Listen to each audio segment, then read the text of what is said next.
Hello, you're listening to the IoT Weekly Podcast.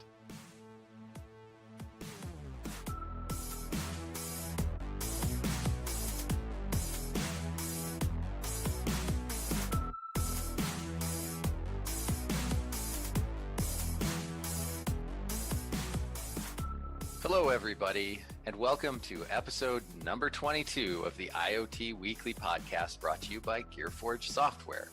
This is our weekly look at the landscape of IoT, including news, articles, and interviews. My name is Matthew, and I'm joined by my co-host and good friend, Cliff, and also Zeineb. How are you guys doing today? Great. Hey, I'm doing really great. Spring has sprung. Finally. Yeah, it's beautiful outside. It is. So we've got a great show for you today. We're taking a break from interviews this week to give you an update on some interesting news items. We haven't done news in a little while, so it'll be good to catch up. But before we dig into the news items, let's check in with my co-hosts and see what's been going on. Zeineb, anything going on you'd like to share? I am making my mom very proud in getting my first tattoo. Hopefully tomorrow, but we're not sure. My mom's very excited. She's unbelievably excited. She's screaming on me, she's screaming at me from the phone. I couldn't ask for better. So yes, I see. And this is something I think maybe before your trip home. Is that right? Yeah, I thought I'd get a nice memento, and I'm getting something from my trip to Duluth, and really excited about it. Let's see how it goes. Nice. That sounds like fun. It does. Well, what about you, Matthew? I am excited about Azure Machine Learning. As you maybe have heard on the podcast before, Cliff and I are doing a workshop next week at IoT Fuse Conference 2018, and we're going to be presenting some machine learning stuff. And I got to say, the Azure, what Azure has put together, what Microsoft has got, is really impressive. Great work, Microsoft.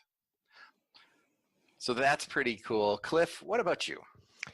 Well, since we know Zeineb is leaving, we are going to go get some ice cream after the show. So I can't wait. I love ice cream. I think everybody knows that already. And I also am pretty excited about the Azure Machine Learning. We've been digging in for, I don't know, a week and a half now, Matthew, just to get a true understanding of kind of their platform. Prior to this, we were leveraging Amazon quite a bit. And this is just so different as far as it's like night and day between the two. Breath of fresh air. It is. It is. All right. Well, if anybody has feedback, because we don't have any feedback, unfortunately, this week, but if you do, please shoot us a message at podcast@gearforgesoftware.com. That is podcast@gearforgesoftware.com. Or if you want to hit us up on Twitter, I believe, I might get this one wrong. Matthew may have to help me out here, but I believe I got your back. At Gearforge IoT, is that right? That is exactly right. Bingo, nice. We would love to have your feedback. We try to make sure we get those notes onto the show.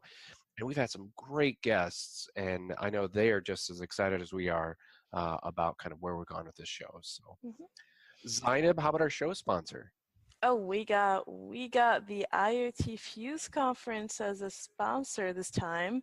Nice. So yeah, it's coming in a few days, isn't it? It's this. It's the 1st, 2nd, and 3rd of May, and it's trying to unite accomplished doers, makers, and hackers with the brightest executives, entrepreneurs, and innovators. So it's technology and business. So this is the 4th year, and it's trying to bring together a robust community of IoT practitioners, developers, and makers who want to build a deeper understanding of where IoT is today, where it's headed in the future, and how the associated technologies and cases can improve the physical world in which we live. So if you want to know more about the IoT Fuse conference coming up, you could check it out at iotfuse.com. Then you can also check out our session, Practical IoT Machine Learning, not just for data scientists, May 2nd from 8 to 10 a.m. Wow. And do we know, are we full yet, Cliff? Do you know? I don't think so. Let me just check real quick here. Okay, yeah, we last week, so we've had lots of signups for the session, and there are kind of limited spots remaining, potentially. Fingers crossed. Cliff's going to check on that. Yeah, we do have limited spots. The last I had looked earlier this week, So definitely, if you're looking to sign up, I would highly recommend getting in now, just because of the fact they are filling up fairly quickly. And as we've said before, we are going to be going through, this is practical machine learning, so we're going to be going through the steps of using the cloud platform to make some predictions, basically. And our hope is that this is information that you could use, take back to your business, and maybe make some use of. It is aimed at people of all skill levels, not just engineers. We like to say if you can use Excel, you can do this course. So Yep. we'd love to see you. Yep, we have 18 folks right now, and we're picking up more as we go, and it is limited at this point. Yep, so we're getting down to the wire with regards to those that are available to get back in. Yep, sign up if you want to attend. Sign up now. Sign up today. That's right. Well, that's very exciting, and if you are one of our listeners, we would love to see you there. All right, is it time for the news, you guys? I think it is. I think it's time. This is so different. We haven't done news in weeks, I feel like. It has been weeks. It has been. We've had wonderful guests. Oh my gosh. Just fantastic guests. And we still have more coming eventually here. Yes, and I feel like we have probably 25 articles that we have sort of passed over. Oh gosh, yeah. Over the last few weeks because we were focused on other things. But today we're gonna work on getting some news out again. So yes, we are. Yeah, and starting with a news article. This came from Forbes, and the title of this article is Apple is struggling to stop a skeleton key hack on home Wi-Fi. And I think the title is actually pretty good. This is interesting. As you know, I'm always interested in security stuff. I just find it interesting, and also I find it of practical use because of my day-to-day job. Often requires me to be, intimately familiar with how people compromise systems so that I make sure they don't compromise mine. So on a couple of levels there. And I am not, unfortunately, we don't have Frank with us this week, a 20-year veteran of IT security, but I'm going to do my best to capture what's going on here. So the idea, basically, Apple has this certification process called MFI, in which you can basically have a device that is sort of certified as Apple compatible. And apparently this also includes some of these smart devices now, IoT devices. But for example, this is one of the reasons why not all connectors will work with like an iPhone, right? Because they have to meet certain standards essentially first to be compatible, right? Now, what's interesting here is apparently once Apple has decided to trust a device, it really trusts it. And so what's going on in this exploit is iOS devices, basically due to this level of trust, can sort of be tricked into handing over the Wi-Fi password or the network keys, essentially, to a hacked device. And the way the exploit works is a hacker would take over, the example used is a smart toaster, something that could be internet accessible, but outside, basically it's not on the user's network. Then basically by exploiting the MFI chip, they can actually trick it into, it's not a toaster, make it look like your smart TV, right? The iOS device will then connect to it, and when it does, and basically trusts the device, it will hand over those network keys for the Wi-Fi. With those keys, the hacker can then access the Wi-Fi, and at that point it's just a standard Wi-Fi exploit, right? Basically, this is a way of getting onto a private Wi-Fi network by sort of tricking an iOS device to trust an untrusted external IoT device. Basically, in a nutshell, that's what's going on. And I think this is interesting. Apple has basically said, yes, this is an issue, and it said it's working on addressing it, but refers to them as theoretical exploits, which I think, Zeineb, I think you put it well, that seems like they're kind of maybe saying this is not really a threat. I think more like they're trying to cover up for it. Like they said that they're working on it and they released some like fixes as they would call them, but it's just like trying to it might not be the case, but it's just like, hey, we don't want to freak everyone out. This is not as bad as everyone makes it seem. We can work on it.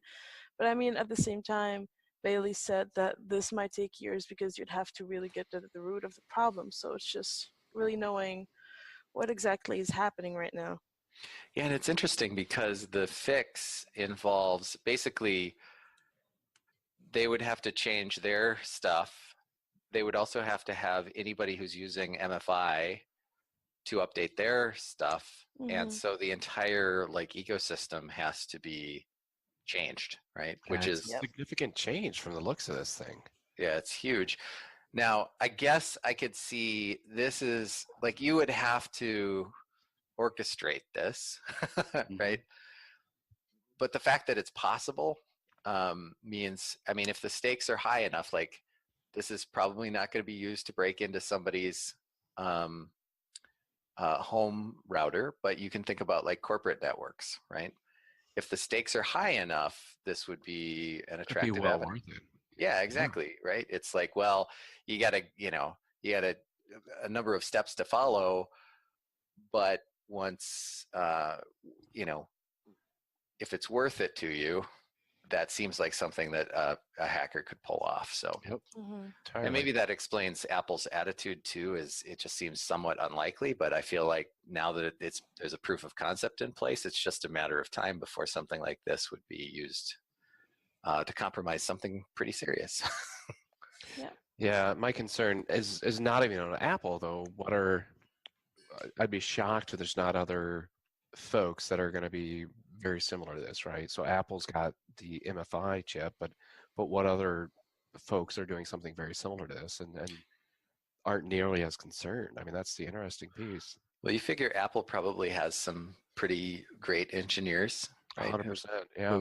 Who've worked on all of this, but yeah, to your point, if they are doing it the best, what about the people who are in the middle and the people who are doing it really badly, right?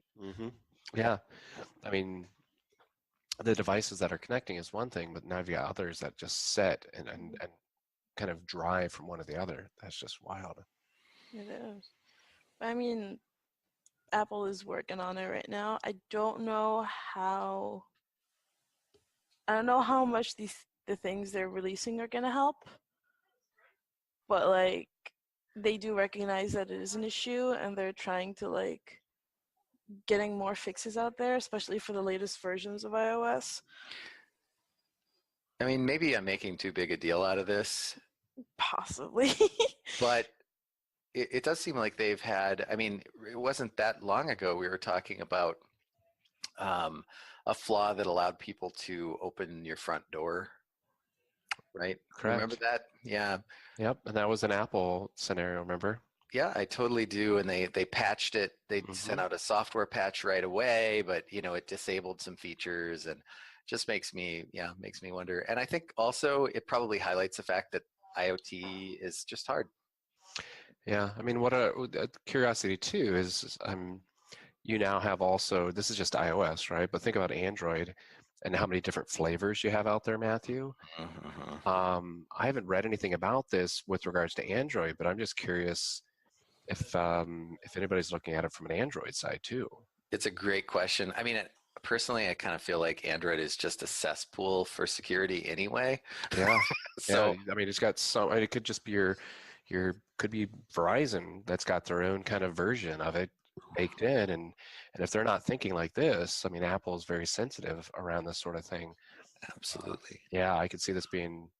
I really do think the security side of the IoT, especially the home side, is probably the biggest thing that frightens me overall. Until there's, and unless there's a way to have some sort of firewall or something like that. Because I like at my house, I'm trying to think if we've got anything really turned on broadcasting.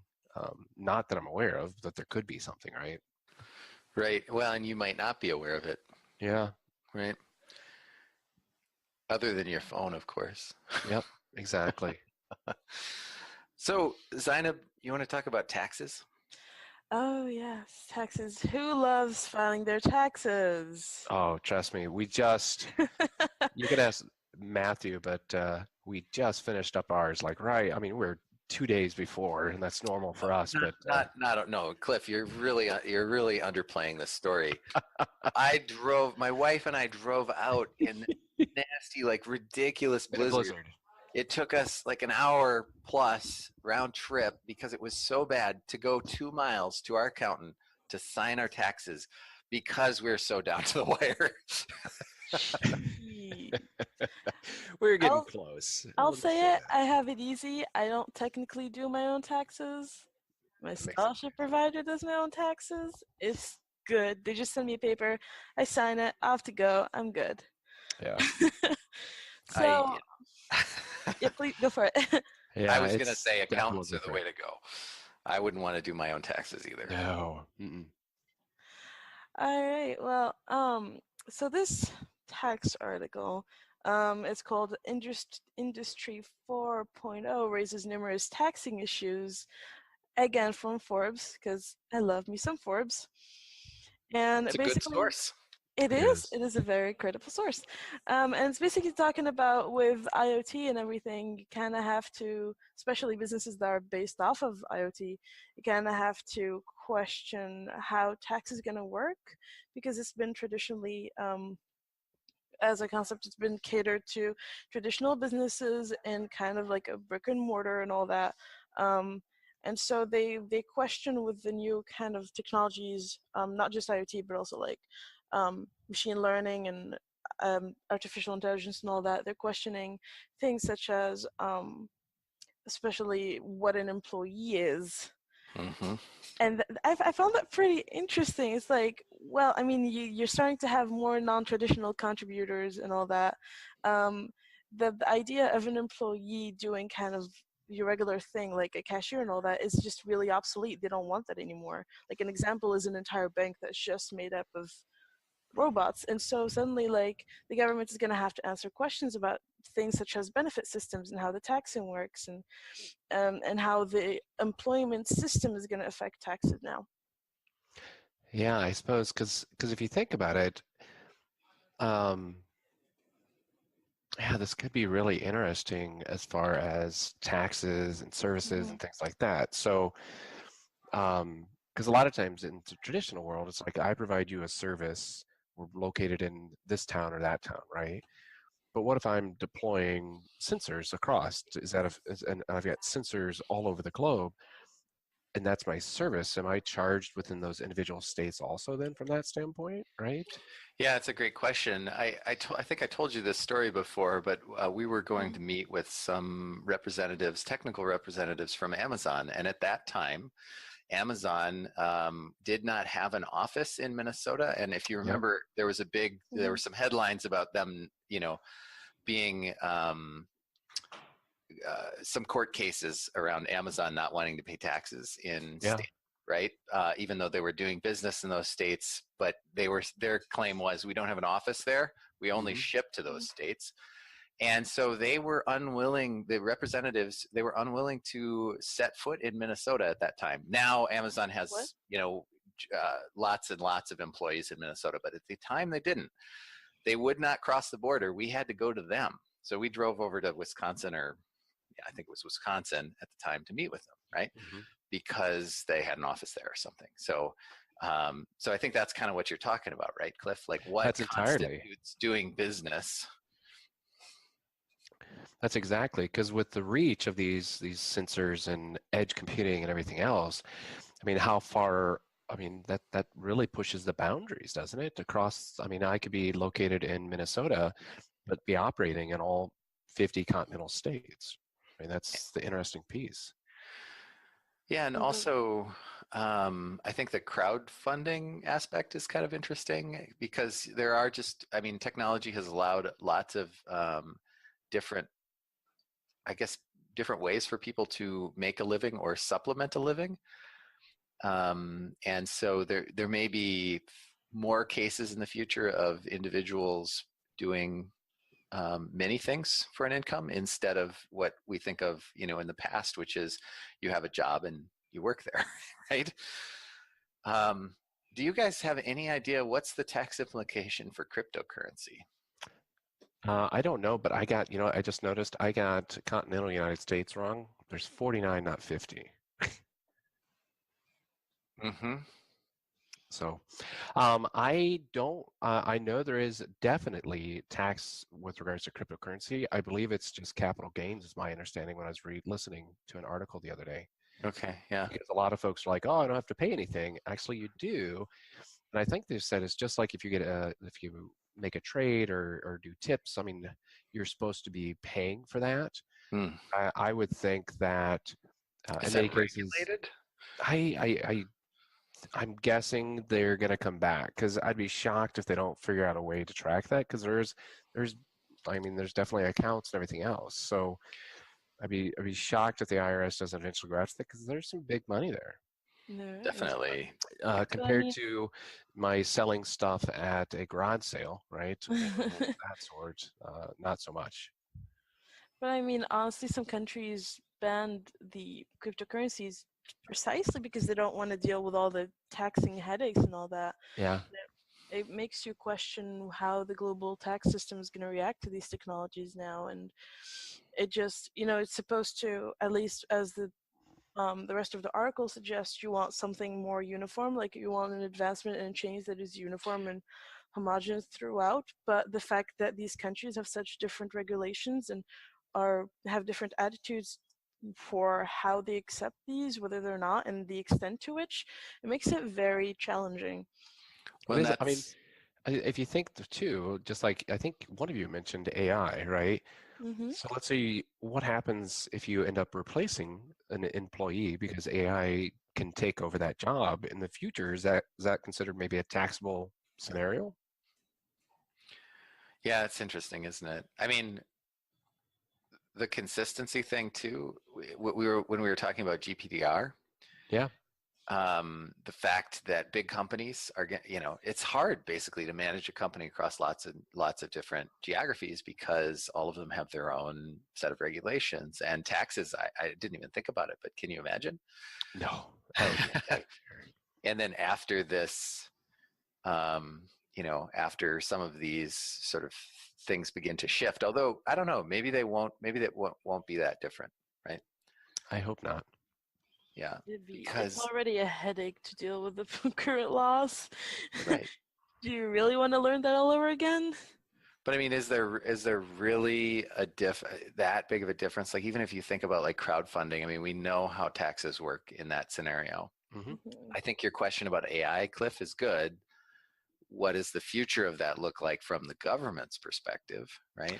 Because if you think, let's say it does replace employees, but it gets to the point where it actually starts replacing quite a few employees, Mm-hmm. all of those employment taxes now go away. Right. And usually they start thinking about additional taxes when it gets to the point where like, ooh, we're losing money now.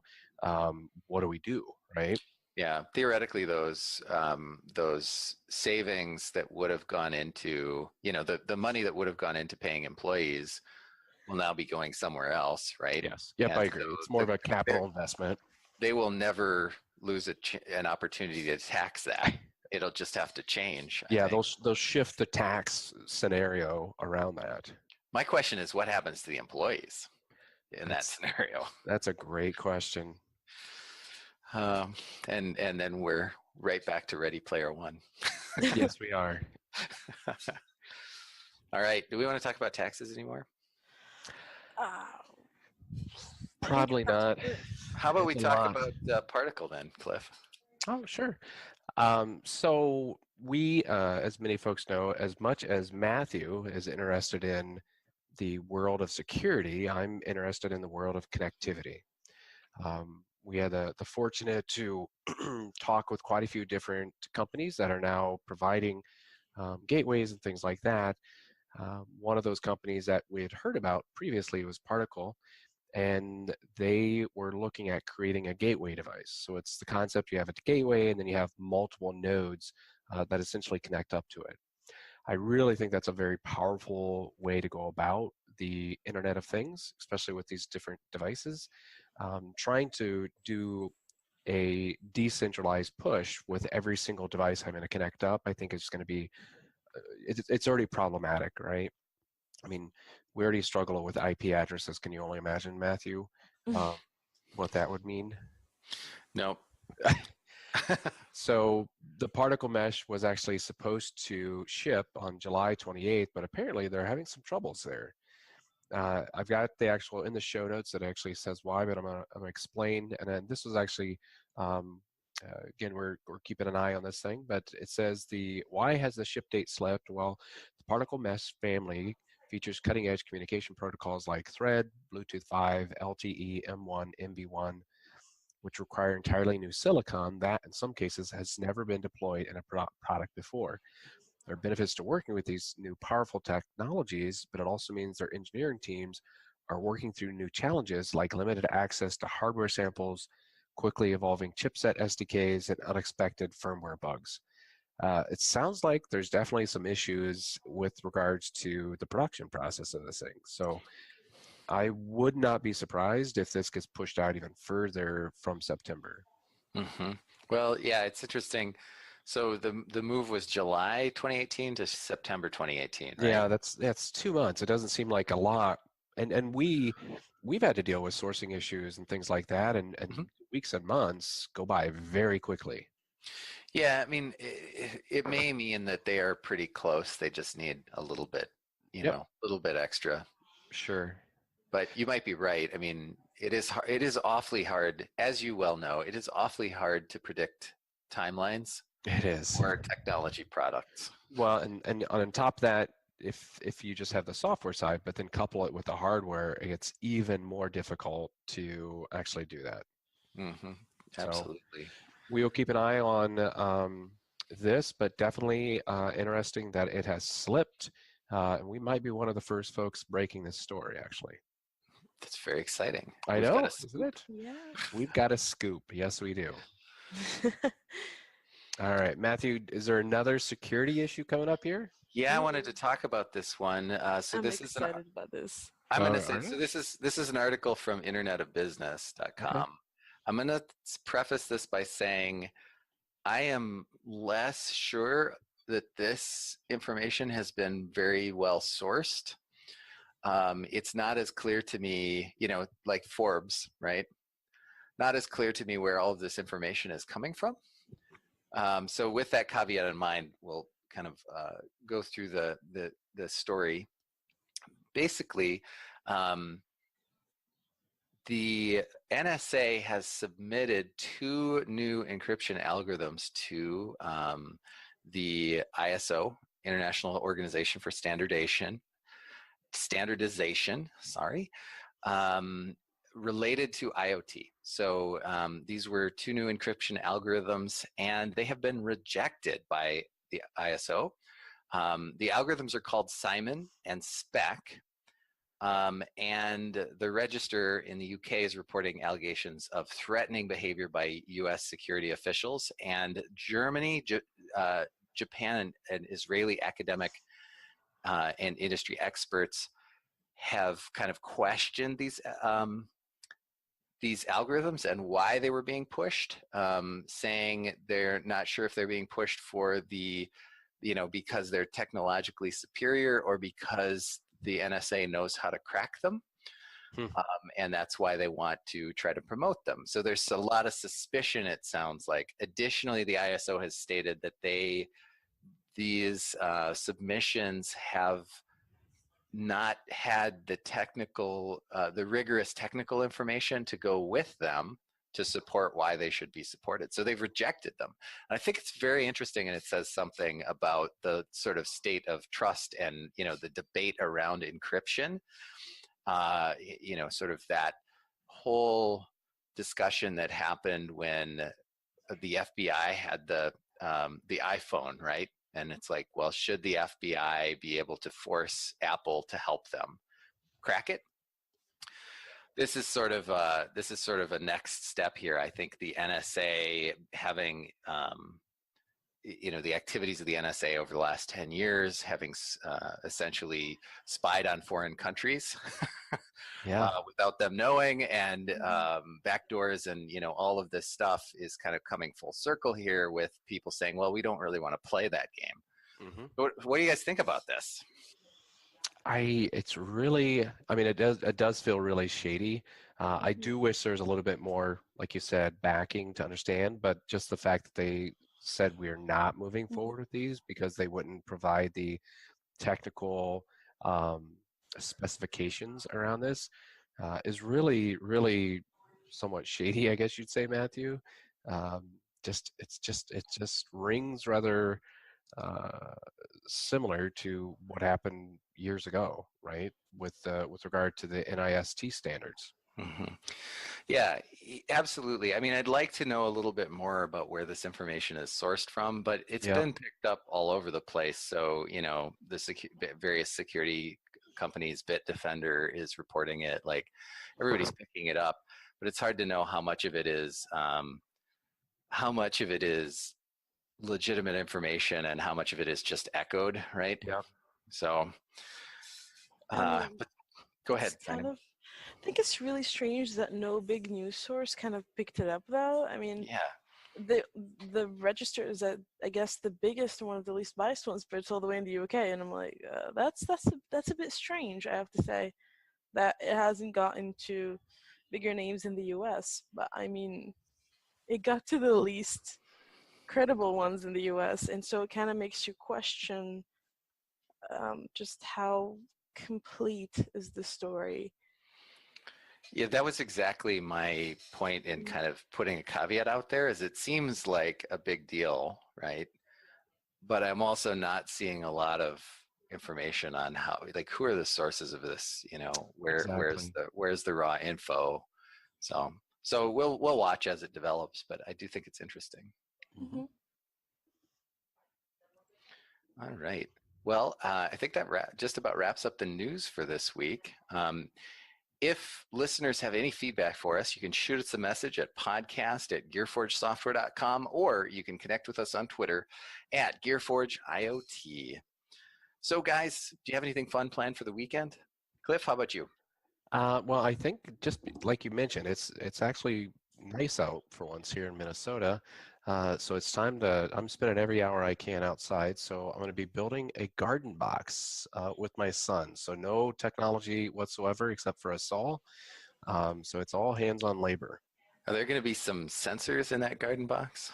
Yeah, I Maybe have some been, temperature sensors? well, I've been Link tempted to it. do a temperature sensor and a moisture sensor, Yeah, Ooh. and then just have it refer back into the house so I know when to water the darn thing. that's Or right. you could always link it to Twitter and have it be one of those accounts where they just post like tweet updates about the heat, and then have like the randomly generated replies. I hope it goes well. That would be really funny. And no, I think maybe Matthew will see. I think I've got a moisture sensor sitting over here next to me in my bin. So I've been debating on whether just wiring that up, putting it in a small little box that I've got, cut a hole through the bottom or something like that, or just put a wire out the side and then just see what I can do. Might be kind of fun. It Yeah, might be, especially if you're not the one sending them up. exactly. Matthew, how about you? Well, it's another weekend of library book sales here. Ooh. Yeah, we've got a big one coming up tomorrow. These are always fun, just exciting to go out and see what's going on. These friend of the library book sales are a great place to pick up books for cheap. And for the most part, my wife and I don't need any more books. We just kind of do it for fun. But Amanda does pick up books for the school library where she works. Do you And ever did they ever get in like fights over the books? well, I haven't seen a fight, but there is some jostling for sure. Hmm. So it's interesting because there are the people like me who it's like I just don't need that much, and Yep. then when you go to the bag sale, which is the last day of the library book sale, usually it's like you get a grocery bag of books for $5 or $3 or something like that, Mhm. At those events, you've got the professionals there. So they will scoop up whole sections. They'll grab all the DVDs and everything and then probably resell them somewhere, right? Yeah, So but there is some jostling. all I you get during those times is like those weird romance novels, the Ye- same cover. Yeah, if you are into romance, these places, these book sales are great. so are these books like in good condition, Matthew? It varies. I mean, Oh, there are books in all kinds of condition, from brand new hardcovers to what? really, really old. Many of them were in library collections before, so sometimes you'll have the like little library Dewey Decimal, sticker on the side or something Mhm. like that. Some of them are just straight up donations. I've seen whole series in hardcover, like a whole collection at Oh some of my these bag God. sales. So you could Yeah. get an entire series of the books you love in hardcover for Wow. like $5 or whatever. So it's And pretty. why It's do pretty. they do this? Just because they've got to get new books in? Is this why they do it, or? No, so this is the Friends of the Library. So it's usually a volunteer organization that sort of helps the library. And what they do is they collect donations of these books, and then they sell them at these. Usually, it's like twice a year. They'll have one of these sales, and they'll sell these books to the public, and the money is used to fund library programming usually. So I see. So it's really for a great cause then. it's a charity basically. Yeah. Sure. That makes Yeah, it's total a charity sense. event, and it's fun. Like I told you this, Cliff, but when I was there last weekend, I found a Turbo Pascal programming manual from 1988 in perfect condition. It's just Like, fun. why would you pass that up? I know, right? I did pass it up because I don't need yet Oh, another book on my shelf, but it's beautiful. So yeah, so that's fun. And there's a big library book sale this weekend. There's several actually in the area, so we're gonna go hit those, and that's always a good time. everybody else is going to garage sales. Matthew's going to a book sale. Exactly. There are garage sales. What? You Yeah. don't know about these things? Garage Oh sales, Zeineb? my God. I've been to one. I bought snow pants for $1 and never wore the snow pants. I think I'm gonna wear them this weekend just for the fun of it. Garage sailing is a big deal in It's a central Minnesota. huge deal. Oh, oh, they're beautiful. If I met like beginning of the year, I met this sweet, sweet lady. Her name was Julia, and she picked us up with like a couple more international students. She was like, "Let me show you the joy of Minnesota," and we went around garage sales, and I was the happiest. I wouldn't leave the houses. I Oh, was just funny. out there. So you don't have garage sales in Tunisia? No, we don't, but we have very intense thrift shops. Huh. Sure. Interesting. So Zainab, what about you? What's up for your weekend? So for my last weekend in the US, I'm thinking it's very busy because I'm getting with friends. We're going to the cities tonight actually because one of our friends is turning 21. Nice. Ooh. Yeah, really excited about it. And then there's just kind of catching up with friends and taking little walks and doing the things college students do when it starts to get warm, except sit outside a frat house on a couch. You're missing that experience? Oh yeah, I am. I don't just know. Well, what about you, Matthew? I already said that though. Aside Yeah, from the library. I'm gonna stick with the library book sales, but I would like to say, so this I'm is Zainab's last week in yeah. in the U.S., and we certainly have appreciated everything, and you've been absolutely fantastic managing our Twitter account and all the great work that you've done. However, to our listeners, we expect to bring Zainab back on the show Yeah.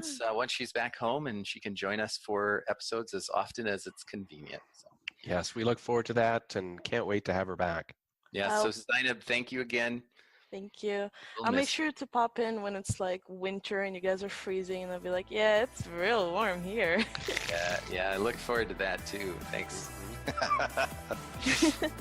All right, folks, thank you so much for listening. We hope you'll join us again for next week's show. Until then, so long and be well. Take care. Bye.